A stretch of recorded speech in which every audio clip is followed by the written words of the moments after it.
Good morning, teacher.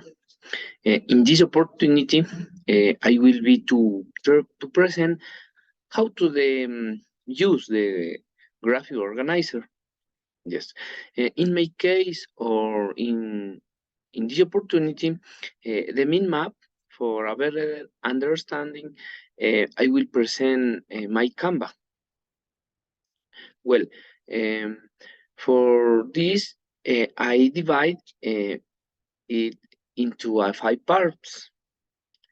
Yes, number one, please the central idea in the center of the page. You can see in this Canva. Number two, branches out the important concepts.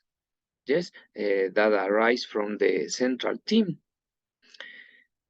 Number three, establishes a hierarchical order of ideas. Yes. Number four, use lines to join the concepts. And number five, highlight the idea by framing them or in a figure. You can see two in this Canva. Yes.